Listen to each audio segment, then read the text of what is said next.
Item ಯಾವುದೇ ಇರಲಿ try ಮಾಡಿ ಆಚಿ ಚಿಕನ್ ಮಸಾಲಾ. ಅಕ್ರಮದ ಗೂಡಾಗಿದೆ ಗುಲ್ಬರ್ಗಾ ವಿಶ್ವವಿದ್ಯಾಲಯದ ಪರೀಕ್ಷಾ ವಿಭಾಗದಲ್ಲಿ ಭಾರಿ ಭ್ರಷ್ಟಾಚಾರ ನಡೆದಿದೆ. ವಿದ್ಯಾರ್ಥಿಗಳಿಗೆ ವಲಸೆ ಪ್ರಮಾಣ ಪತ್ರ ನೀಡುವಲ್ಲಿ ಅವ್ಯವಹಾರ ನಡೆದಿದ್ದು ವಿಶ್ವವಿದ್ಯಾಲಯ ಪರೀಕ್ಷಾ ವಿಭಾಗದ ಸಿಬ್ಬಂದಿನೇ ಹಣವನ್ನು ಗುಳುಂ ಮಾಡಿದ್ದಾರೆ. ಇತರ ಸಿಬ್ಬಂದಿ ಕೂಡ ಇವರಿಗೆ ಸಾಥ್ ಕೊಟ್ಟಿದ್ದಾರೆ ಅನ್ನೋದು ಆರೋಪ. ಮಕ್ಕಳ ಭವಿಷ್ಯದ ಜೊತೆ ಆಟ ಆಡ್ತಿರಲ್ರಿ, ನಿಮ್ಗೆ ನಾಚಿಕೆ ಆಗಲ್ವಾ? ಏನದು ಸುದ್ದಿ, ಬನ್ನಿ ನೋಡೋಣ.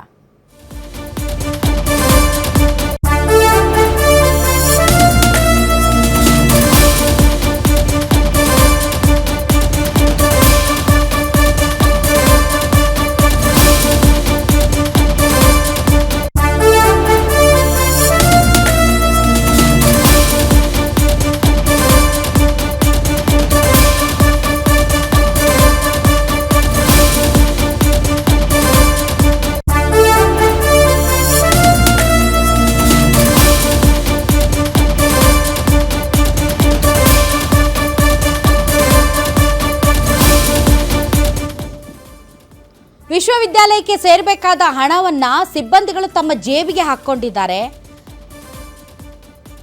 ವಲಸೆ ಪ್ರಮಾಣ ಪತ್ರವನ್ನು ಕೊಡೋದಕ್ಕೆ ಆನ್ಲೈನಲ್ಲಿ ದುಡ್ಡು ಕಟ್ಟಬೇಕಾಗಿತ್ತು. ಆದರೆ ಆನ್ಲೈನಲ್ಲಿ ದುಡ್ಡು ಕಟ್ಟಿ ಕಳಿಸ್ಕೊಳ್ಳದೆ ಅವರೇ ದುಡ್ಡು ತಗೊಂಡು ಅದನ್ನು ಯೂನಿವರ್ಸಿಟಿಗೂ ಕೂಡ ಕಟ್ಟದೆ ವಿದ್ಯಾರ್ಥಿಗಳ ಭವಿಷ್ಯದ ಜೊತೆ ಚೆಲ್ಲಾಟ ಆಡಿದ್ದಾರೆ. ಪ್ರಥಮ ದರ್ಜೆ ಸಹಾಯಕ ಸಿದ್ದಪ್ಪ ದೊಡ್ಡಮನಿ ಮೇಲೆ ಈ ಗಂಭೀರ ಆರೋಪ ಬಂದಿದೆ. ಅಷ್ಟೇ ಅಲ್ಲದೆ ಬಸವರಾಜ್ ತೋಟದ ಮೇಲೂ ಕೂಡ ಲೂಟಿ ಆರೋಪ ಬಂದಿದ್ದು ಲೋಕಾಯುಕ್ತಕ್ಕೆ ದೂರು ನೀಡಿದ್ದಾರೆ ವಿದ್ಯಾರ್ಥಿ ಸಂಘಟನೆಯ ಮುಖಂಡರು. 17 ಲಕ್ಷ ಆನ್ಲೈನ್ ಮೂಲಕ ಶುಲ್ಕ ಪಾವತಿಸಿಕೊಳ್ಳದೆ ಆಫ್ಲೈನ್ನಲ್ಲಿ ಪಾವತಿಸಿಕೊಂಡು ಹಣ ಲೂಟಿ ಮಾಡಿದ್ದಾರೆ. 1700ಕ್ಕೂ ಅಧಿಕ ವಿದ್ಯಾರ್ಥಿಗಳು ಹಣ ಕೊಟ್ಟಿದ್ದಾರೆ.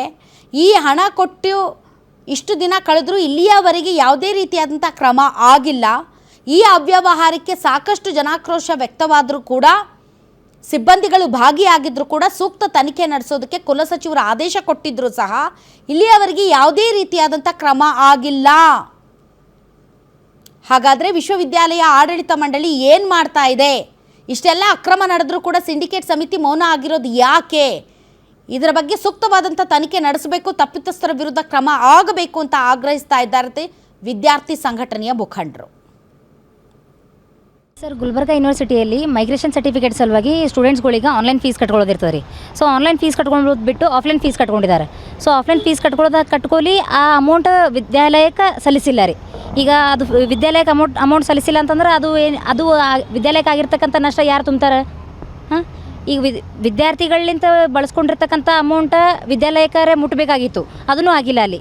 ಸೊ ಹೀಗಾಗಿ ಫಿನಾನ್ಸ್ ಆಫೀಸರ್ ಏನು ಮಾಡಿದ್ದಾರೆ, ಸಿಂಡಿಕೇಟ್ ಮೀಟಿಂಗ್ ಒಳಗೆ ಏನು ಹೇಳಿದ್ದಾರೆ ರೀ, ಈ ಥರ ಅಮೌಂಟ ನಮಗೆ ಬಂದು ಮುಟ್ಟಿಲ್ಲ ಅಂತ ಸಿಂಡಿಕೇಟ್ ಮೀಟಿಂಗ್ ಒಳಗೆ ಇದು ಕೊಟ್ಟಿದ್ದಾರೆ ರೀ. ಸೊ ಅದು ಏನು ಮಾಡಿದಾರೆ, ಅವ್ರಿಗೆ ಹೋಗಿ ಜೀವ ಬೆದರಿಕೆ ಹಾಕಂಥ ಕೆಲಸನೂ ಮಾಡಿದ್ದಾರೆ ರೀ. ಸೊ ಹಾಗಾಗಿ ಈಗ ಯೂನಿವರ್ಸಿಟಿ ಅನ್ನೋದು ಹೆಂಗಾಗ್ಯದ ಅಂದ್ರೆ ಭ್ರಷ್ಟರ ಗೂಡಾಗ್ಬಿಟ್ಟದ ರೀ.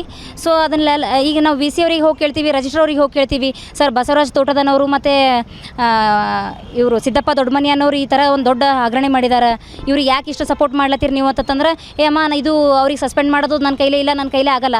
ಈಗ ಆಡಳಿತ ವಿಭಾಗದವರು ರಮೇಶ್ ಲಂಡನ್ಕರ್ ಸರ್ ಅವರು ಅದಾರ ರೀ.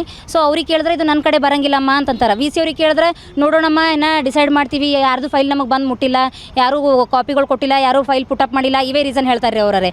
ಆಮೇಲೆ ಏನೂ ಮಾಡೋಕ್ಕಾಗಿಲ್ಲ ಅಂದ್ರೆ ಕುಲಸಚಿವರು ಮತ್ತು ಸಿಂಡಿಕೇಟ್ ಸಮಿತಿ ಸದಸ್ಯರು ರಾಜೀನಾಮೆ ಕೊಟ್ಟು ಹೋಗ್ರಿ. ಯಾರಾದರೂ ಬಂದು ತನಿಖೆ ನಡೆಸಿ ಕ್ರಮ ತೆಗೆದುಕೊಳ್ತಾರೆ ತಪ್ಪಿತಸ್ಥರ ವಿರುದ್ಧ. ಕೈಲಾಗಲಿಲ್ಲ ಅಂದರೆ ಯಾವ್ದಕ್ಕೆ ಕೂತ್ಕೋಬೇಕು ನೀವೆಲ್ಲ?